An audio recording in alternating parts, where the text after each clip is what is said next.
பாபாஜியும் 11 சித்தர் கிரியாயோக மரபும் தொடர்கிறது. பாபாஜி உள்ளிட்ட 11 சித்தர்களின் கதை இனி வரும் பக்கங்களில் சொல்லப்படும். தற்கால மனிதனுக்கு இந்த கதை மிகவும் முக்கியமானது. ஏனெனில் அது எல்லா மனிதருக்கும் சாத்தியமானதும் தன்னிலை மாற்றத்திற்கு உதவுவதுமான கிரியாயோகம் என்கிற நுணுக்கத்தை விளக்குவதாக அமைகிறது. பல்வேறு சமய குழுக்கள், துறவு இயக்கங்கள், புதுக்கால ஆன்மீக குழுக்களைப் போல நாம் ஆன்ம ஞானம் அடைவதற்காக சமூகத்தை புறக்கணிக்க சொல்லாமல், சமூகத்தை தெய்வ நிலைப்படுத்துவதற்காக நம்மை அர்ப்பணித்து கொள்ள வேண்டும் என்கிறார்கள் சித்தர்கள். 11 சித்தர்களின் ஒவ்வொருவரும் அறிவியல், மருத்துவம், இலக்கியம், யோகம், மெய்யியல் என்று பல்வேறு துறைகளில் பங்களித்தவர்கள்.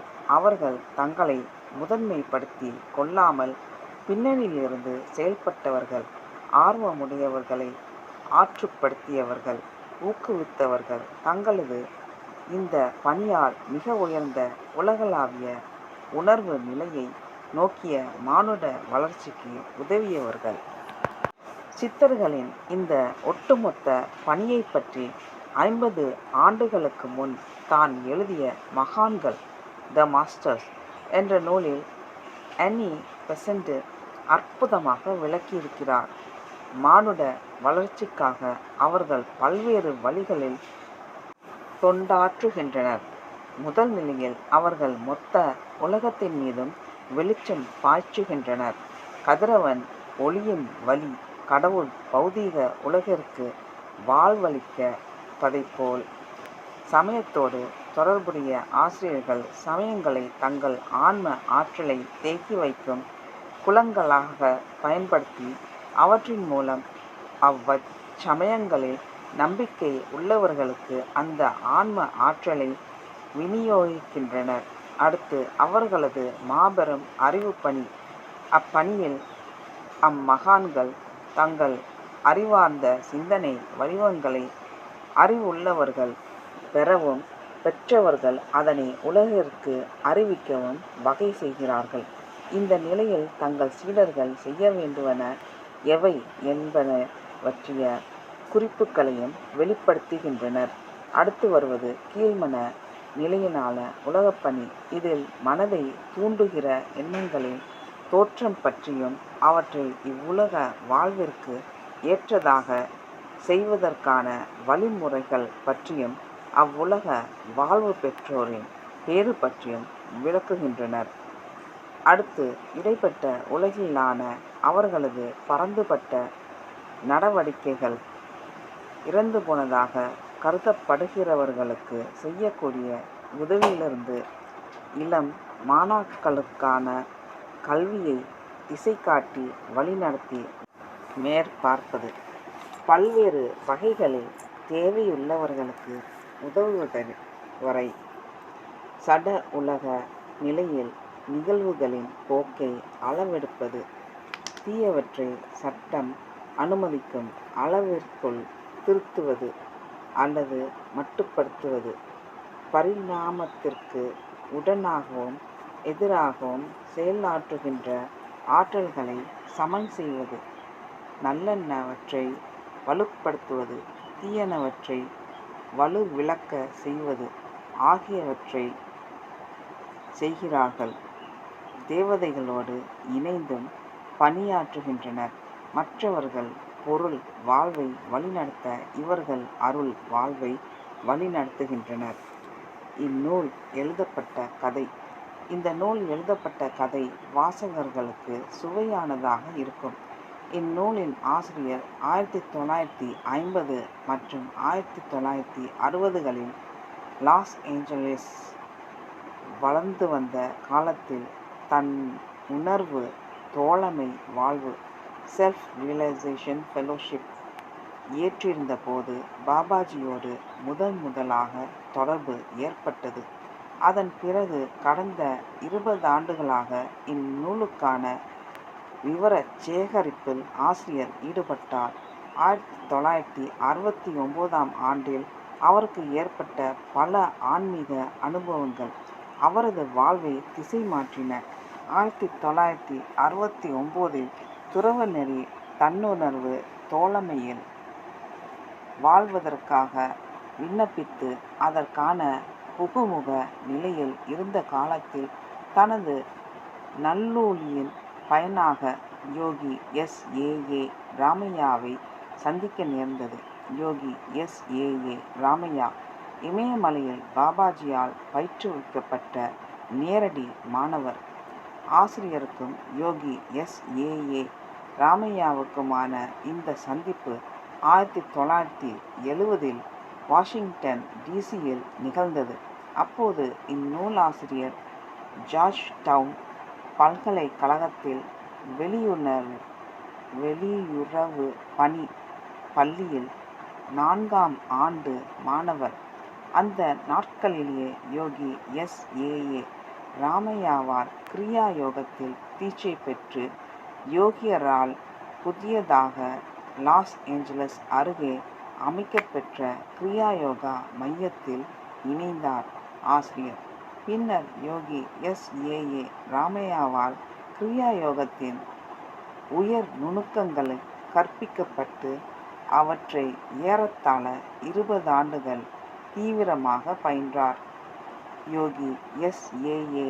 ராமையா வழியாக பாபாஜியின் பணியை ஏற்று 1970 முதல் 1988 வரை அனைத்து நாடுகள் பாபாஜி யோக சங்கத்தின் பிரதிநிதியாக உலகமெங்கும் உள்ள கிரியா யோக சங்க மையங்களில் பணியாற்றியது ஆசிரியர் பெற்ற பேறு. இதில் இந்தியாவில் பணியாற்றிய 3 ஆண்டுகளும் அடங்கும். இந்த காலத்தில்தான் யோக சித்தாந்தத்தின் பெருமையையும் புகழையும் ஆசிரியர் அறிய நேர்ந்தது. லாஸ் ஏஞ்சலஸ், இம்பீரியல் மற்றும் Calexico, California, Yuma, Arizona, Chicago, Illinois, Washington DC., Baltimore, Maryland, New York America, Montreal Canada, London England, Kanadukathan Chennai, Tharangambadi, Athanur India, Colombo, Yazhpanam, Kathirkamam Ilangai, Kuala Lumpur, Ipoh Malaysia, Sydney Australia ஆகிய இடங்களில் கிரியாயோக மையங்களை நிறுவுவதிலும் வளர்ப்பதிலும் ஆசிரியர் தனிப்பட்ட உதவி இருக்கிறார். 1985 இருந்து 1986 வரை தென்னிந்தியாவில் சங்கத்தின் மருத்துவக் கல்லூரி மற்றும் மருத்துவமனையின் கட்டுமானத்தை நிர்வகித்து வந்தார். 1987 பாபாஜியின் 34வது ஆண்டு உலக சமய மற்றும் யோக மாநாட்டை கனடாவில் மான்ட்ரியல், கியூபெக்கில் கூட்டினார். அம்மாநாட்டில் 1000க்கும் மேற்பட்டோர் பங்கேற்றனர். தன்னுடைய இந்த பணிகளின் ஒவ்வொரு நிலையிலும் பாபாஜி தன்னை வழி நடத்துவதை ஆசிரியரால் உணர முடிந்தது. நாளடைவில் பாபாஜியிடமிருந்து எவ்வாறு தகவல் பெறுவது என்பதையும் பாபாஜியின் கைகளில் எவ்வாறு கருவியாவது என்பதையும் மெல்ல மெல்ல அவர் கற்றுக்கொண்டார். பல ஆண்டுக கிரியாயோக பயிற்சி, அதன் விளைவாக பெற்ற ஆன்ம அனுபவங்கள் இவற்றெல்லாம் அவரது சரணாகதி மேலும் ஆழப்பட்டது. 1984ஆம் ஆண்டு ஜனவரி 2ஆம் நாள் கிரியாயோகத்தின் உயர் நுணுக்கங்களை மற்றவர்களுக்கு கற்றுக் கொடுக்க நூலாசிரியர் தன்னை தகுதிப்படுத்தி கொள்ளும் வண்ணம் சில கடுமையான பயிற்சிகளை மேற்கொள்ளுமாறு யோகி ராமையா அவரை பணித்தார். இந்த பயிற்சிகளை முடித்த பிறகு 1988ஆம் ஆண்டு கிறிஸ்துமஸ் நாளில் ஒரு தியான அமர்வின் போது சங்கத்தை விட்டு விலகி தன்னுடைய தூண்டுதலின் பேரில் கிரியாயோகத்தை மற்றவர்களுக்கு படிப்பிக்குமாறு பாபாஜி ஆசிரியருக்கு கட்டளையிட்டார். அடுத்து வந்த வாரத்தில் கிடைத்த தியான அனுபவங்களின் போது இந்த கட்டளை உறுதிப்படுத்தப்பட்டது. இந்த துறையில் 20 ஆண்டுகளாக தான் சேகரித்து வந்த பெறக்கரும் விவரங்களை உலகத்தோடு பகிர்ந்து கொள்ளும் வகையில் நூல் வடிவாக்குமாறு 1989ஆம் ஆண்டில் தொடக்கத்தில் ஆசிரியர் தூண்டப்பட்டார். அந்த கணத்திலிருந்து பாபாஜியின் அருளால் ஆசிரியர் தொடர் வகுப்புகள் நடத்தி 20க்கும் அதிகமான நாடுகளை சேர்ந்த 7000த்திற்கும் மேற்பட்டவர்களுக்கு தீட்சை வழங்கியிருக்கிறார். அவர் பலமுறை இந்தியாவிற்கு யாத்திரை செய்திருக்கிறார் என்பதோடு பல தற்காலிக ஆன்மீக நோன்பு கூட்டங்களையும் நடத்தியிருக்கிறார். இந்த நூலின் நோக்கங்கள். இந்த நூலில் 2 முதன்மை நோக்கங்களானவை. ஒன்று, பாபாஜியின் வாழ்வையும் நோக்கத்தையும் 11 சித்தர் யோக பாரம்பரியத்தையும் அறிமுகப்படுத்துதல்.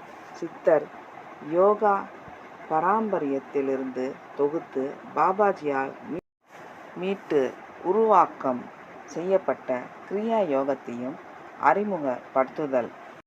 2. கிரியா யோகம் என்கிற அறிவுபூர்வமான கலை எவ்வாறு தன்னை உணர்தல் அல்லது ஆன்ம ஞானம், தனிமனித மற்றும் சமூக மாற்றம் இவற்றுக்கான திறவுகோலாக பயன்படுகிறது, எவ்வாறு எல்லா வாழ்க்கை தரத்தினருக்கும் நலத்தையும் வளத்தையும் வழங்குவதாக இருக்கிறது என்பனவற்றை சுட்டிக்காட்டுதல்.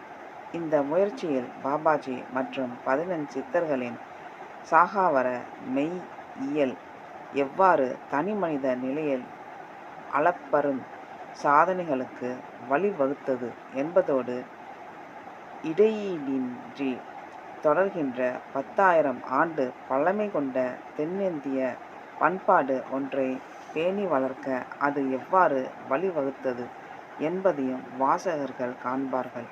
இந்த சித்தர்களின் வாழ்க்கை கதைகள் தங்களது மெய்யியலை எவ்வாறு அவர்கள் செயல்படுத்தினார்கள் என்பதை காட்டுவன. அவர்கள் இவ்வுலகை பல்வேறு துறைகளிலும் முன்னேற்றுவதற்கு எவ்வளவு முயன்றார்கள் என்பதை அறிவது, அவர்களை குறித்த ஐயப்பாடுகளை விட்டுவிடவும் அவர்களை முன்மாதிரியாக கொள்ளவும் வாசகர்களை தூண்டும். பாபாஜியும் 11 சித்தர்களும் யாதும் ஊரே யாவரும் கேளீர் என்ற போக்கினர். வேற்றுமையில் ஒற்றுமை காண்கிறவர்கள்.